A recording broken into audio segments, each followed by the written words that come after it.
that I started on Concerta or Ritalin, it was just amazing, that first period.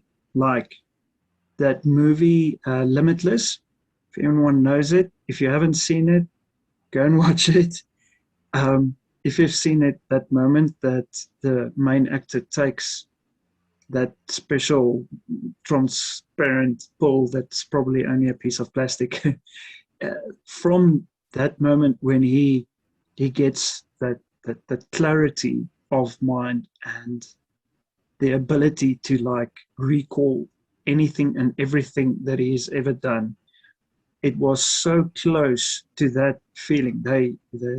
They really got it in that movie, but that only lasted, unfortunately, for a short while. And then after that, like a steady flow of mental, I call it normality, kind of set in, where I could basically function as a normal human being, whatever normal is. Now, there were some exceptions. A big one of them is where most people don't often get hyperfocus. Most people, where non-ADD, ADHD patients, they only seldom get hyperfocus periods during their normal work life. I basically had that almost every day because of the medication. And well, partly because of the medication, obviously because being ADD, I also tend to phase into hyperfocus a lot easier. But most of my colleagues couldn't really like focus hard for 8 hours of the day straight. Whereas because of the medication, I found myself some days at the end, and I'm like, wow, here's 8 hours, 6 to 8 hours that I could do proper work. Obviously, here and there had struggles with solving some problems, but not the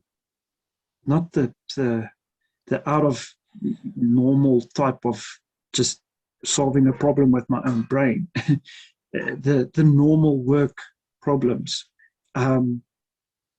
But after those 8 hours, 6 to 8 hours, my brain fades into a mess.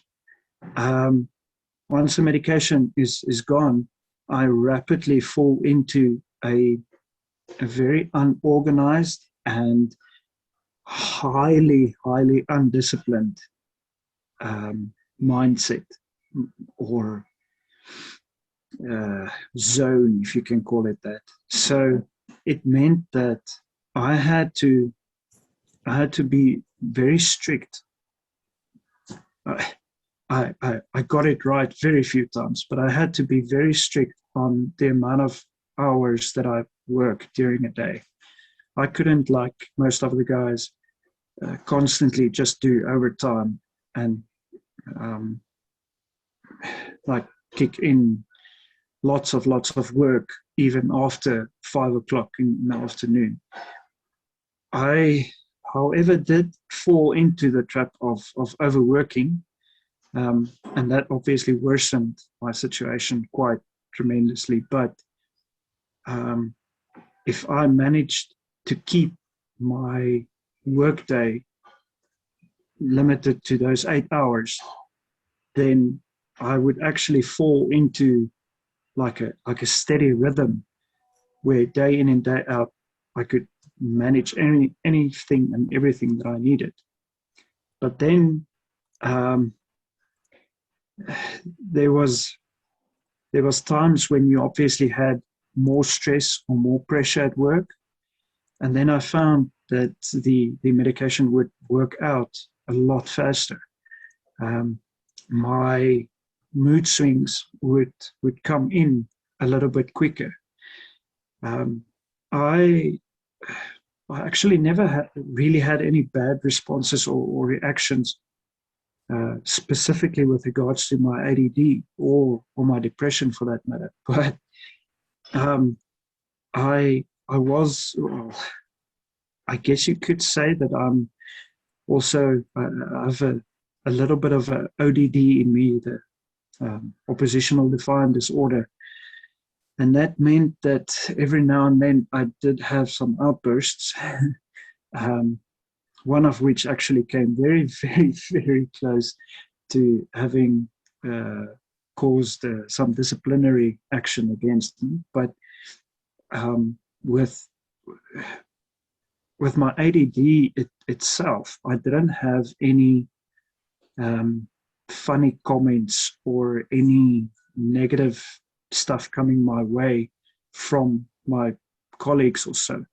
But it's the way that I managed myself, or that I had to manage myself. I had to constantly focus on what I ate and when I ate during a day, and which specific medications I needed to take and when. I couldn't just like focus on my work. So, with that being said, there's obviously there's many more stuff that I struggled with, small things and so on. But most of them could be summed up in what I just said on that it's basically a constant, not a struggle, as a constant battle or a constant challenge of having to focus on not just the work, not just whatever is going on around me, but focus on my rhythm during the day. And yeah, that's more or less it. If there's any questions, more than welcome. Jaco, can I ask you, out of everything, what has helped you? Is one thing that's helped you in your work maintain focus, maintain the ODD from not getting into trouble? What coping skill or have you used? For my ADD, and this is it's a funny thing to say, but unfortunately, it's my medication. If I'm not on the Ritalin, and then obviously the two mood stabilizers, I'm very close to useless. I wouldn't say useless. God doesn't make useless people. But the meds are basically currently the one thing that is helping me to work and work quite nice and efficiently. On the mood swings / ODD / my depression and so on, I would say, well, for the depression, it's also medication. If I'm off of the medication, I can have the best time of my life and still feel depressed. If I'm on them, there's not a lot that can, well, there's only a few things that will happen that will make me really feel sad and depressed, and it's like extreme stuff. But the outbursts and so on, Tracy, it's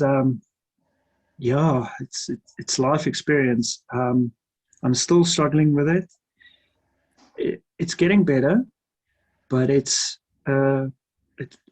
for me so far, it's been a journey of finding out what is really important in the workplace, what is really professional reactions, professional attention, professional living professionally, if you can call it that, because there's so many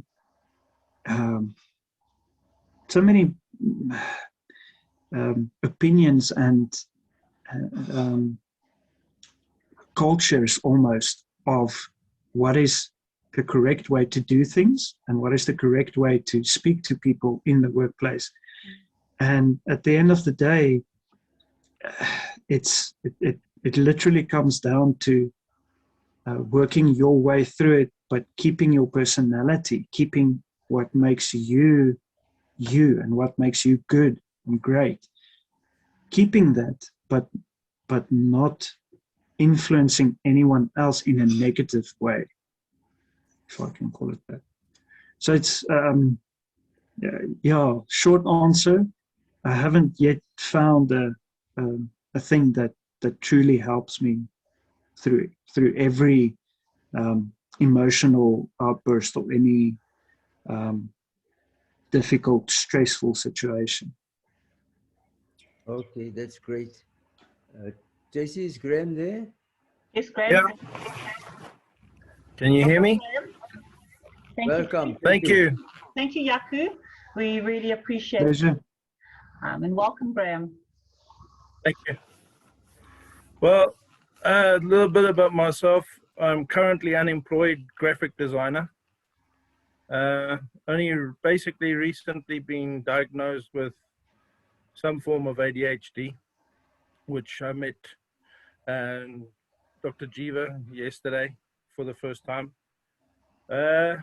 Workplace incidences, I always regarded myself as a professional person, but got very frustrated being in the graphic design field when I needed to ask questions. And even if those questions developed into more than one time, I would also be like Yaku. I would also have a little bit of outbursts that would cause issues. I never got into a point where I was going to lose my job, but I got reprimanded by my supervisors to told me to hold back, to reframe, find another route, find another thing, which then developed anxiety. And from the anxiety, I developed massive depression. I'm currently on an antidepressant tablet now, but it doesn't stop me from thinking anything in my mind. Unlike Yaku, about 70%, 90%, around about there, I feel like I'm totally worthless. I don't have any meaning why I was born, if you want to go that way. Focus-wise, as a graphic designer, if I didn't switch off somehow, I would be wayward. I would follow what other people's conversations were, throw in my 2 cents, and then eventually the conversation would lead to a longer conversation, and it would just be delaying the whole process. I used to do that at school because I was an artist. I didn't like this is very difficult for me even now to stand up in a sense in front of people and talk. So I used to do a lot of art. I used to draw. And then my teachers would talk more about the art than actually what I had to do. So I used to find ways of getting around things. But in the workplace, to switch off totally, I could work 8 hours a day nonstop. That wasn't a problem for me. I just never ate. I never ate lunch, breakfast. I only basically eat supper. So I would just be at my desk doing what I would need to do. But I found music was a way for me to focus. I would put in my earphones and then I would just go ahead and do what the job required. And then I would get it done. But the moment I didn't listen to music, or I was told I wasn't allowed to listen to music, I would suffer. Can you hear me? Yes, we can. Thanks, Graham. Okay, all right, okay. So yeah, so this is all new to me.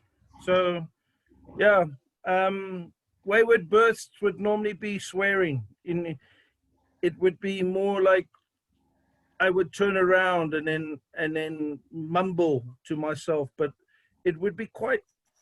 I think it would be quite loud that somebody would hear. But as I walked away, I would mumble, and then you know, and then typically it would be like, well, F you kind of attitude. And then, because these were the people, as I told Dr. Jeeva yesterday, these were people I used to work with. These were people that are classified as friends.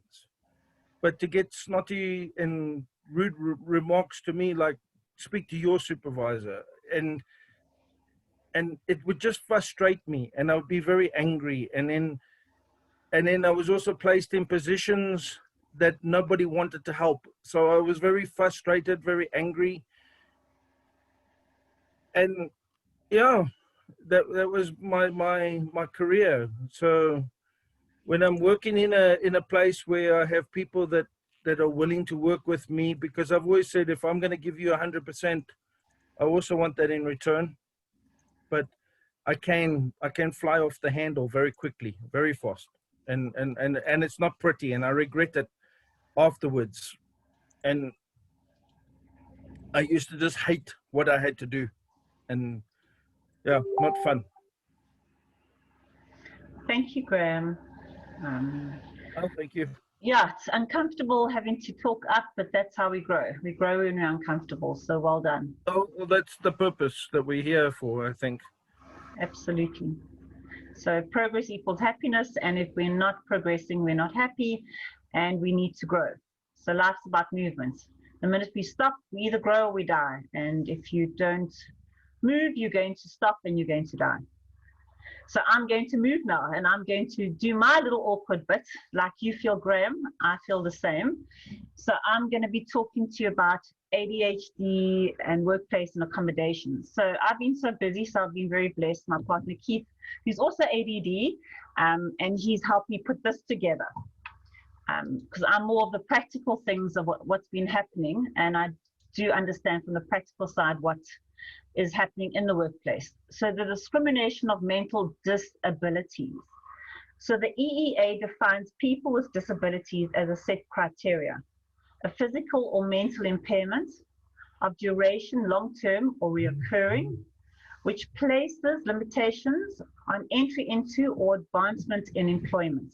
Okay, so I'm going to read through this with you, but at the end of this, there is more practical things which we can talk about, which I'm sure you all relate to more. So a physical or mental impairment. A physical impairment tends to receive the lion's share of attention because physical impairments are mostly visible and or manifestly diagnosable, or at least diagnosed without much controversy. Mental impairment, in the context of the American with Disabilities Act, any mental or psychological disorder such as a mental retardation, organic brain syndrome, emotional or mental illness, and specific learning disabilities that substantially limits one or more major life functions. These are more difficult to see, and often people are reluctant to disclose. So it's so easy for people to say, oh, the broken arm, but they can't see what's broken inside. And that's the sad part when it comes to mental health challenges. There's so much judgment placed on it, and there's no thought gone into it. So mental impairments is mental disabilities and developmental disabilities. So the mental disabilities include Alzheimer's disease, anxiety disorder, bipolar disorder, depression, learning disabilities, memory loss, OCD, obsessive compulsive disorder, schizophrenia, phobias. Okay, and then the developmental disabilities is ADHD, ADD, Asperger's syndrome, autism, Down syndrome, dyslexia. Okay. Tracy, do you just want to change your presentation to slide, just in case people are not seeing it properly? Okay, thank you, Samaya. Okay, let's just do, so this is, so I think, okay, okay, let's see if you guys can see this now. Okay, so this is the important one. So people with ADHD or ADD have these struggles in the workplace. So time management, so we are time blind. And our 5 minutes can be 10 minutes. We're not sure what 5 minutes is. And we think it's 5 minutes, but it can be 7 minutes, it can be 10 minutes. And until we actually get a grip on what our time sense is, it becomes a problem. And we also don't plan for the unplanned. So as soon as we learn to plan for the unplanned, things are better. And we need to make time external because we're time blind. We need to have clocks, as you can see, or you can't see, I've got a little clock here. We need timers, watches, clocks, diaries, organizers. Because as soon as we take it outside our head and put it, take it from inside our head and put it outside, we're able to manage our time better. Organizational skills we struggle with. Listening and paying attention. So that's one of the biggest problems, especially when I do marriage counseling, is that I'll have the non-ADHD person and the ADHD person. And the biggest problem is I said, so can I tell you what your biggest problem is with your partner? And they say, yes. I said, he doesn't listen or she doesn't listen. And how did you know? It's a big thing with us because I'm ADHD myself and I've had to learn to pay attention, learn to listen. And what helps me besides medication in sessions is that I make notes. I write down everything because it helps me retain attention. So we find ways and tools that we can listen and pay attention mindfully. Again, following directions, we're not always good at that and we don't always like to listen because I think it's up to 70% of people with ADHD have ODD, oppositional defiance disorder. So we don't like to take instructions. We don't like to be told what to do. So if we're told to follow directions, to some extent, we might just not want to listen to that person. Again, procrastination. We procrastinate, and there's various reasons why we procrastinate. So procrastination is fostered by a habit. And if you can understand these task strategies as to why we procrastinate, and if you understand what they are, then it's easier for us to overcome the procrastination. So we might procrastinate because we're indecisive. We might procrastinate because it's uninteresting, or it's not an important task, or maybe it's a complex task, or maybe we're a bit of a perfectionistic, and that's why we procrastinate. So understanding why we procrastinate then also helps us overcome our procrastination. Completing assignments. We're very good at starting, but we're not always good at finishing, and that's because we can get bored. And we want to change and move on to something new. Attention to details, getting to work on time, speaking in turn, sitting still, controlling emotions, and anger. So these are the most common problems we face in a workplace. Okay, so I'm sorry. Yeah. What about in school? In school, like, what about it in school? What do you mean? When it comes in school? Yes. When people handle this thing, the ADD or the ADHD in school or universities, in this case. Mm-hmm. Some people have a hard time dealing with that than in a workplace. What do you mean? You being the ADHD person or the other people reacting to you? ADHD person. Okay. So again, it comes back to learning to focus through medication, increasing our dopamine levels, our diet and skills. So that's why Dr. Jeeva pushes the coaching, because we need to learn skills of how to manage it. I see. So it's, again, it's like, how do we keep our attention? How do we keep our focus? Well, we first of all need to be aware that we're not focused. And then we can have skills of learning to pay attention. How do we pay attention? And one of the biggest things with ADHD is learning to be mindful, being aware. So remember, 95% of our behavior is subconscious. So we only operate at 5% conscious level. So by being more self-aware, you can make changes. How so? That's the one thing that kept me in my mind. Tracy, do you want to perhaps schedule a topic that we can discuss the practical skills with regards to then how it begins at school and then transfers to work? And then we can look at the skills more in-depthly that way. I think that's a very good idea. So Dr. J, would we be able to do that? When do you want to do it? We can discuss later, but based on Sam's questions, I think it is. I can just make a note and make sure that we Yes. follow up on that. Okay, we'll decide later and let them know. I think that can be helpful, because a lot of the sometimes these are just points, but each point goes into skills and details. So we're just touching on those points at the moment, but there is a lot more to it than just this. Okay, so let's go back to the last slide. And yeah, that's what we do, Sam. We teach practical life skills that you can immediately apply into your life that can help you. Right. Okay, so once you have a job, follow these tips to help you keep it. Ask to work in a... I'll screenshot it. Sorry, Sam? Got it. I got it. I'll take a screenshot of it. Cool. Okay. Ask to work in I think you remember me, no? No, I don't. I'm very familiar. Don't worry, who doesn't even remember you? Go ahead. We can't see your face, Sam. Maybe that's why. Okay. Hold on. Okay. No, I don't remember you. Not me. No. You don't know? You don't remember? Okay. Ask Dr. Shabir. He might remember. Okay. Yeah. Okay. So the following tips will help keep you with your job. Okay, it's Samir. Okay. So I'm just gonna put you on Got it. Got it. Thank you. Ask to work in a quiet space, such as an office rather than a cubicle where you might be easily distracted.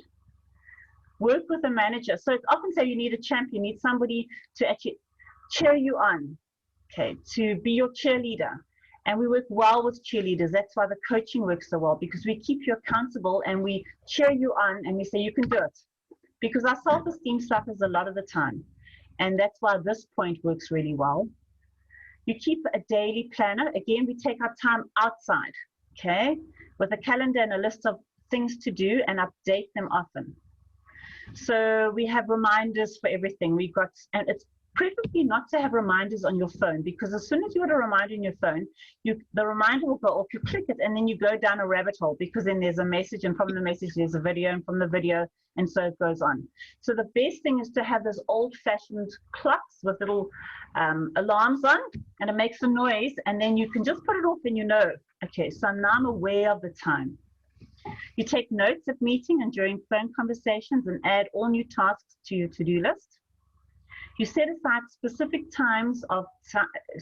periods of time each day for answering voice calls and emails, so you don't get interrupted with other responsibilities.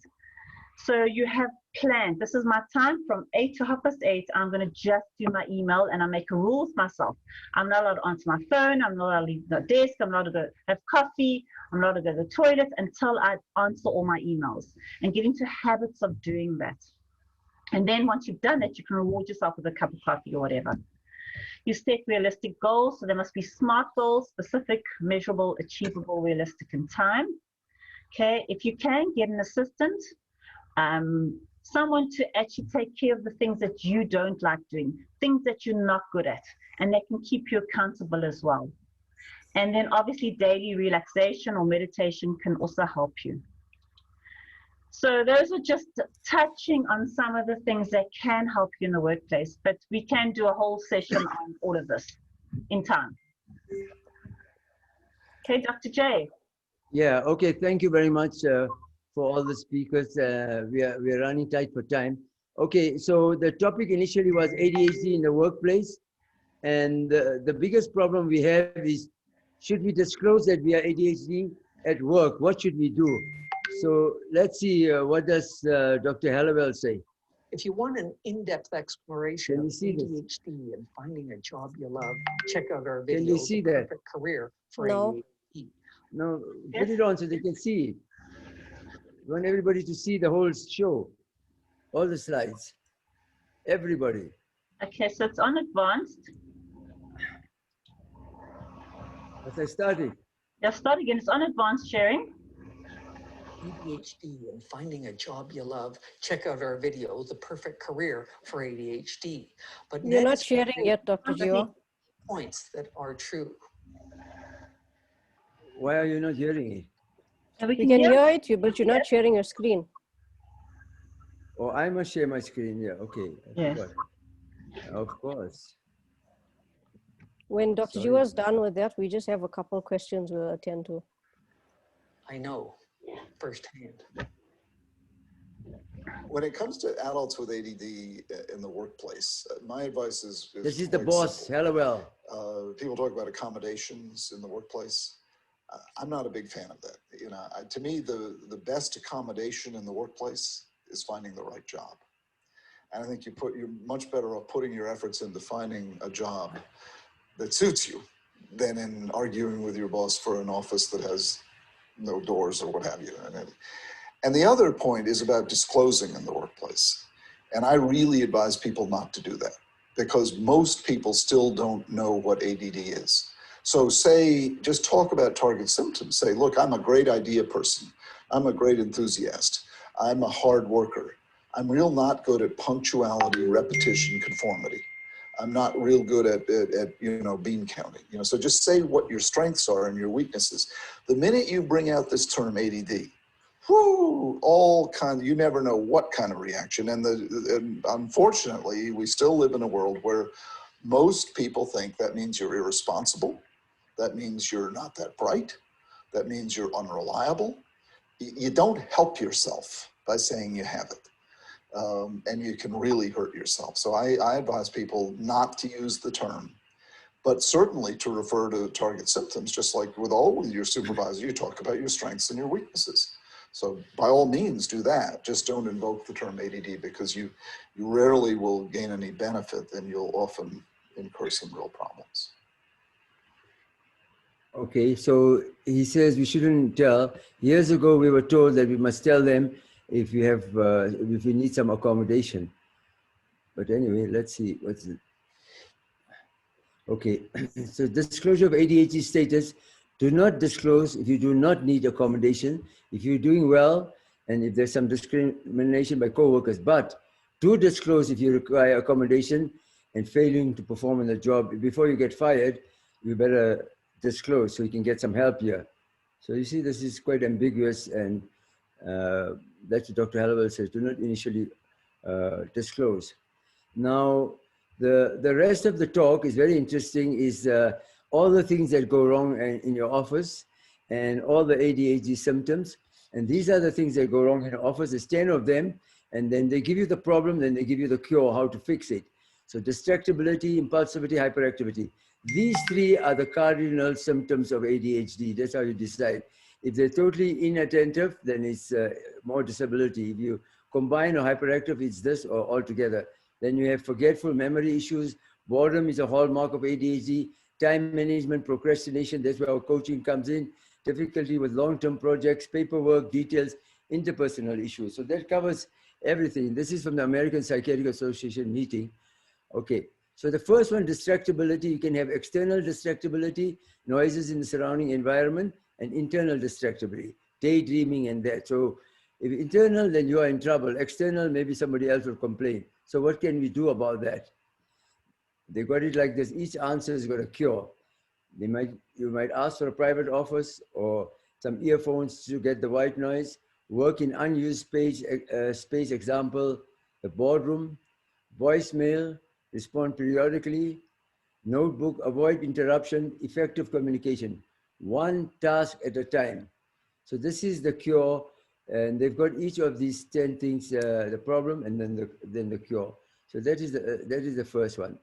The second one, impulsivity, struggling with emotional control, fighting, arguing, leads to impulsive issues, outbursts of temper. So most people can't tolerate this type of behavior.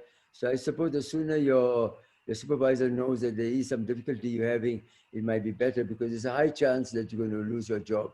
So how do you fix it? Self-talk, you talk to yourself and say, look, I better control myself. I need to do something.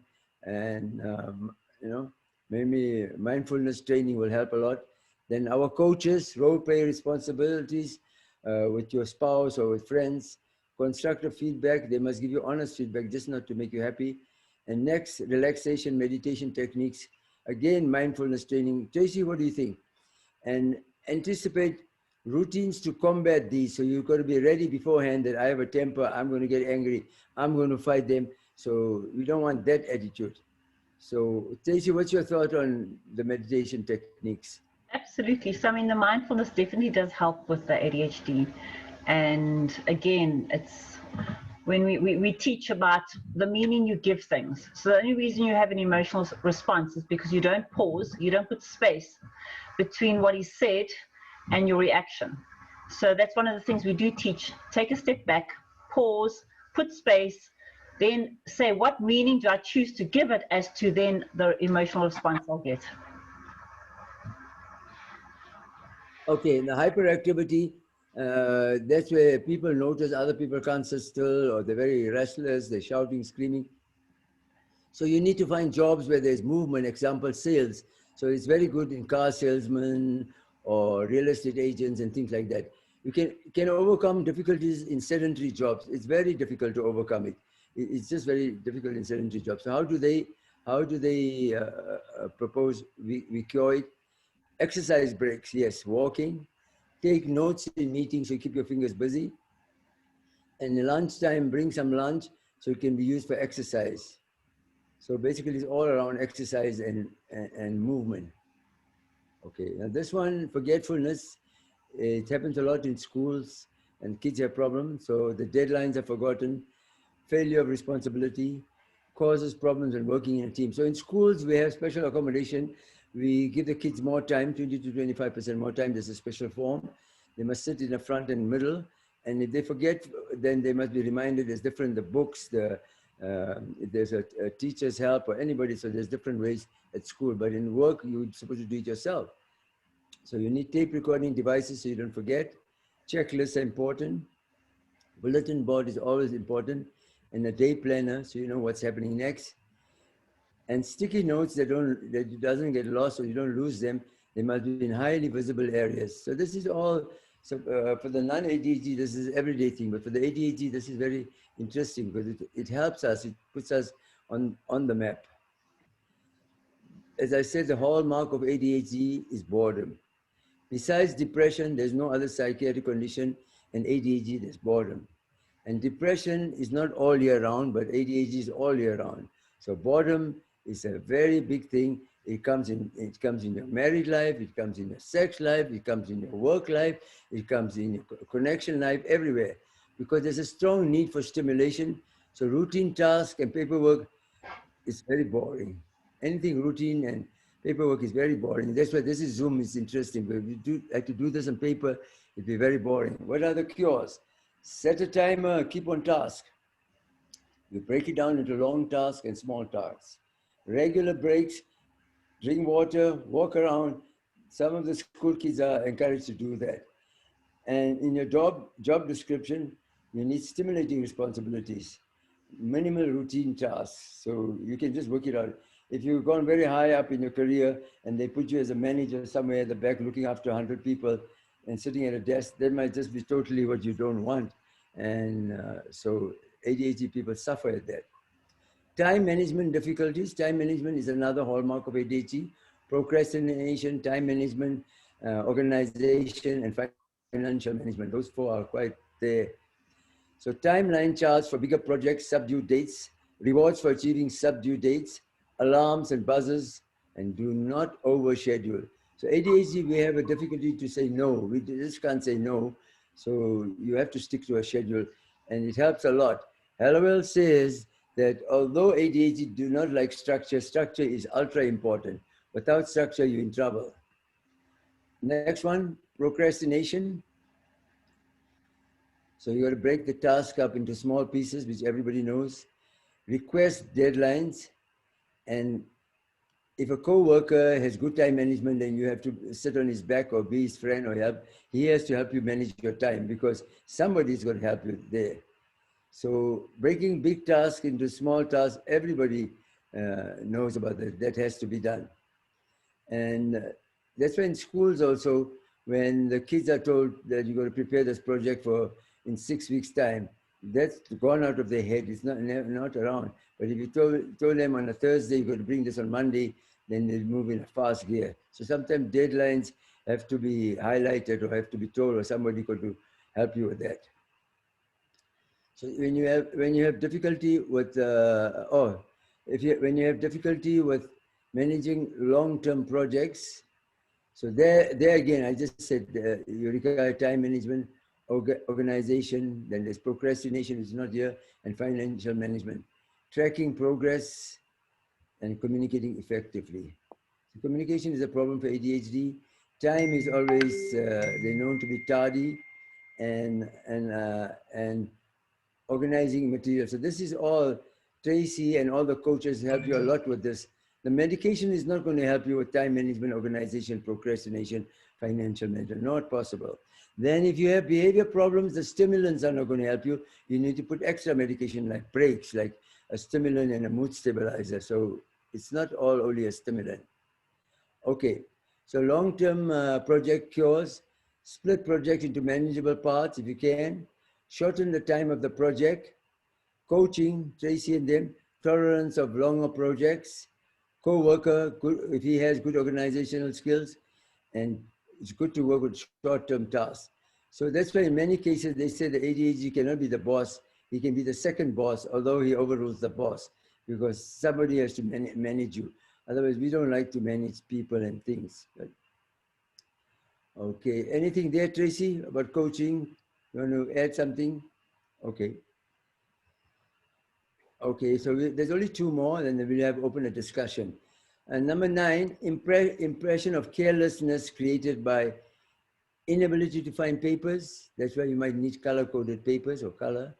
Not turning in reports. That's one the kids lose a lot of marks because teachers are merciless sometimes. They just fail them for that paper or that, and you have to explain to them that our hallmark is we forget things, and not maintaining a filing system. So the new computer systems are great. You can open a file and put it in there, and it's like a game. And we're learning a lot. I think this computer era is exciting, and it's good for ADHD parents and kids both ways. How do you cure that paperwork problem? So only handle it once.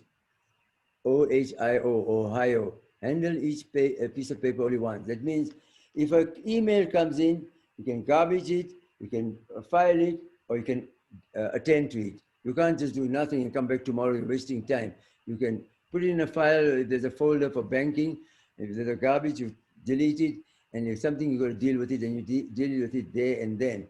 So OHIO, Ohio, only handle it once. Admin assistant to complete detailed paperwork. Now that's great. If you can afford it, all ADHD people need a mother, a sister, a slave, or a servant, or somebody to do the work that they can't do.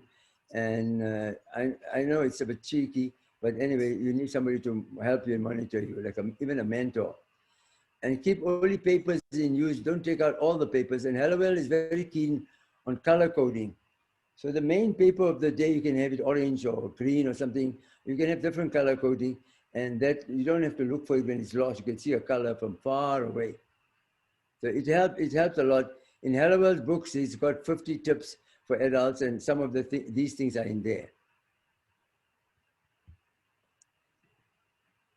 Okay, number 10 is, I think, the last one. Unintentional interpersonal social skills. Unintentionally offend co-workers by interrupting too frequently, talking too much, being too blunt, and not listening well. Now let's talk about each one. Interrupting too much, too frequently is part of the impulsivity of ADHD in children. And in adults, the stimulant won't always help it, you still have it. So unfortunately, you might need the breaks again, the Epilim and Risperdal, something like that to calm you down. Talking too much in the old days, they never associated with ADHD. But today, especially in the girls' type, when the tongue is moving a lot, you don't need to move the legs and anything else. That's hyperactivity. It qualifies for hyperactivity because that symptom goes right through. So once again, the doctors are not aware of this, nor the parents and the teachers, and we put in the brakes and it works remarkably. Being too blunt, so the 70% of ADHD kids develop opposition defiant disorder. And one of the things about opposition defiant disorder is being rude, appear to be rude, to be belligerent, to be blunt, and you just say how it is. Now, sometimes it doesn't work and other times it does. So it depends where you are. If you're near your boss and you're working, then you're in trouble. Or if you are near co-workers who understand you, maybe it's okay. And not listening well. That's why they say, have a pen and write down what's happening in a meeting. Otherwise, you'll just go through the whole meeting and not remember anything. So some people like it like that. They write things down. So what does our people say? Interpersonal skills, request a feedback, pick up on social cues, once again, coaching to find optimal environment, and seek jobs with greater autonomy. So ADHD people rarely work for them, for others. They don't like to work under somebody because they don't like to take instructions. So if they don't like to take instructions, so they try to find a job where they can be autonomous and they can do these jobs. Now, okay, before we go on, I think those are the 10 things. I just literally read it through because it's partly common sense, but many people who don't have ADHD, they do that. But the common thread is coaching. The other thing is that you need communication. And the other thing, you've got to involve somebody in your office. Now, we got two more small things to deal with. One is what medically, what we can do. So we'll come to that in a minute. But I don't know how many, I think everybody that's listening today, I don't know how many people are there. I don't know how many people are ADD, but you don't have to be ADD. You can be ADD or your child or somebody in your family or your interest. But this month, July and June has been very, very exciting time for ADHD in South Africa.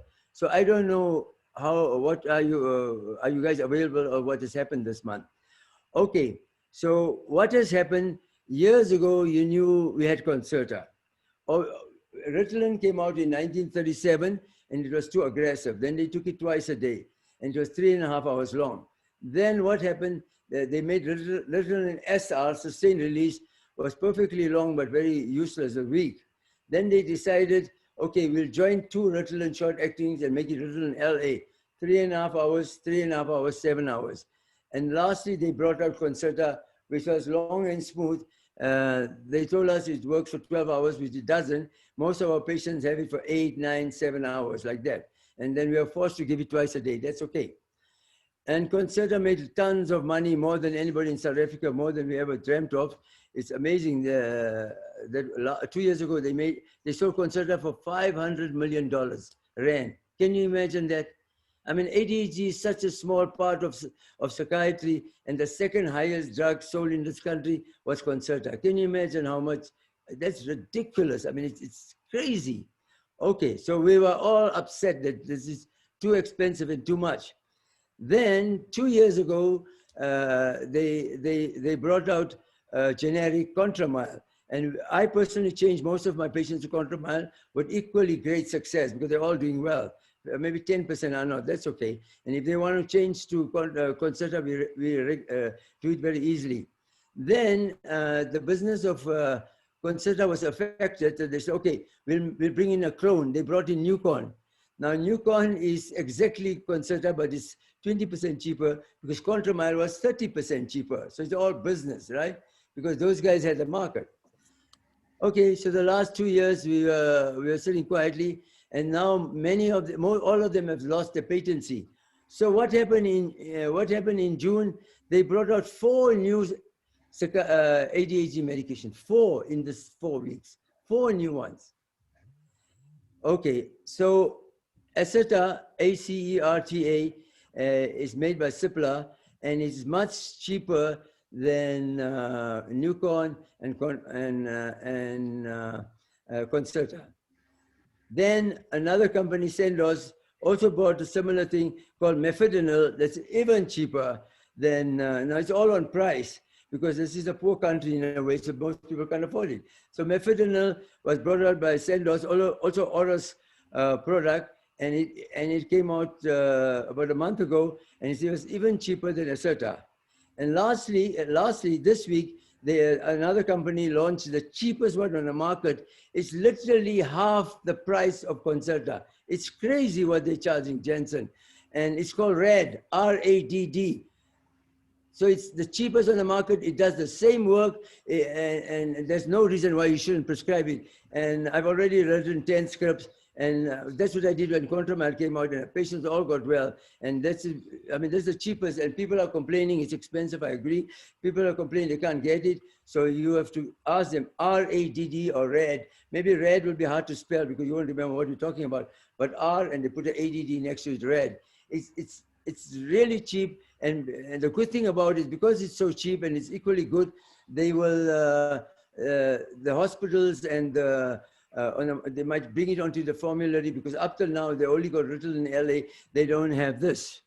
So please, if the costs are too much and you're paying from your pocket, then tell your doctor you want RAD. It's all the same. It does the same job. It's the same milligrams. It's the same thing. Of course, 10% of patients it will get worse or get better, but that happens with all medications. So don't be scared. If you're paying for the medication yourself and you find it expensive, then ask your doctor you want RAD, and you better write no substitute, because the pharmacy just changes it to whatever they want. So that's the semi-exciting time. And for myself personally, the most exciting time in the last 10 years has been eventually Vyvanse got launched onto the market a month ago. Now, Vyvanse is an amphetamine completely different than all those methylphenidate, and it works differently. It's a great drug. It lasts 14.5 hours, so if you have long days.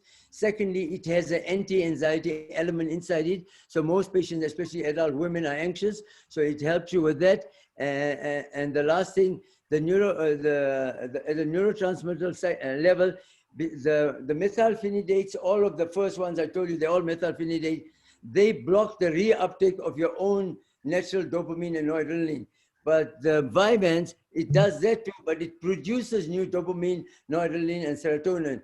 Now, the serotonin is for the anxiety. Now, normally you don't need serotonin for ADHD. That's why we have to use risperidone and Epilim and that. But many times you can just use Vyvanse on its own, and it's remarkable. The doses in South Africa, in America is 10, 20, 30, 40 to 70, 10 to 70. In Canada, they gave them 20 to 60. But in South Africa, strangely enough, they gave us 3 doses, 30, 50, 70. So most kids will start at 30. Most adults, it depends how energetic they are, 50. And if you're very severe, you can take 70. Now, Canada did not get 70, South Africa got it, which is interesting. And the price is cheap again. It's half the price of Canada and America, which is great. It's amazing what they did. I don't know how they did it, but it's good for us, for all the patients. So Vyvanse is an excellent one. It doesn't have the agitating side effects of the methylphenidate. And if you tried several methylphenidate, it's not working. And it's totally available. Your pharmacy will order it. So I think you should know all these things. Sorry, it's not part of the topic, but it is so new and so exciting for us that there's so many choices. So if money is the problem and you're on a methylphenidate, go for RAD. If anxiety is the problem, go for Vyvanse. Leave Concerta and Yukon out. Is nearly all the same. And why must you pay double? That's crazy. It's just boggles my mind. Anyway, we'll change to this topic and okay. So there's a question here. And it says, are there any natural forms of medication that can assist with ADHD and ADD? There's many natural forms that help, but there's no natural form that you can take for a long time, because after the patient, the parents say, I don't want to put my child on a medication, and they go on natural stuff and they come back to you in 9 months and we got to start medication, or they get into trouble. So they use ginkgo biloba, you use omegas and all these things, and biostress and all these things. They help for a short while, but they don't sustain the treatment. It doesn't last forever, not more than 9 months. You always see them back within a year. So it's sad, because the only one antidote to ADHD is exercise. But you need to do exercise 5 times a day, which nobody can, because exercise, you get excess dopamine and noradrenaline, but exercise in the morning lasts 4 hours, and exercise in the afternoon lasts 2.5 hours. So you need it all the time. So the medication is supplementing the exercise, not the exercise supplementing the medication. So exercise is the most important of all the treatment. But natural products is very difficult. Everybody's selling everything. It works for a short while, but it doesn't work forever. If you're moderate and severe, you need medication. If you're mild, you can try everything in Discam and everything you read in the papers, but still exercise is number one if you're mild to moderate. I'm sorry, I've always been looking for something that's will put everything in a natural product. And we tell them, okay, you'll come back, and they all come back. very high percentage. So I'm sorry. Just to expand on that, where Dr. Jeeva said, where a slave and a servant won't be possible, you can get a coach. So there's a last question here, Dr. Jeeva, to answer. I think it'd be a short answer. What is the earliest age that a child should be placed on medication for ADHD or ADD? Okay, interesting question. Up till about 1.5 years ago, we used to diagnose children at the age of 5. And then the American Psychiatric Association said, oh, there are many kids that have all the symptoms of ADHD and they're causing all the problems of ADHD at the age of 4. So what do we do about them? So they thought about it and all, and they came up with an answer. They said, for those kids that are 3.5, you can start at 3.5, 3.5 and 4, say between 3.5 and 5. For those kids that have all the symptoms, the first line of treatment is behavior therapy. If it works, you stay with it. If it doesn't work, then you start your medication. If it works, in most places it's not available, so you have to start medication. There is no behavior therapist for children. You know, we don't have many or any. So behavior therapy, and then, as I said, if it works, you stay on it. And if it doesn't work, then you have to go to your medication. So as early as 3.5. There's the American Pediatric Association's suggestion, around 3.5. Thank you, Dr. Jeeva. It's time for us to close. Thank you, all our guest speakers, for your valuable input. Thanks, Dr. J. And we hope to see you next month, second Wednesday of every month from 7 p.m. And we'll be doing ADHD and careers. Correct, Dr. J? Yes, and I hope you guys get the cheapest methylphenidate. Don't go waste your money with expensive things. Save money, okay? Please. Okay. Thanks. Thank you very much. Good night. Stay safe. God bless. Thank you very much. Bye. Thank you. Bye-bye. Bye. Good night. Thank you. Good night. Wait, Dr. Tracy, you can't remember who I actually am. Hey, Sam, everybody knows you, man. You're in Mauritius and you're in Durban, you're everywhere. So you're a famous guy. Okay. This guy you don't Oh remember. my word, it's you. Yes, it's him. You've got so big, but you've always been bigger. Yep. How's your dad? You must Trace, you want to stop recording? Oh, yeah, sorry.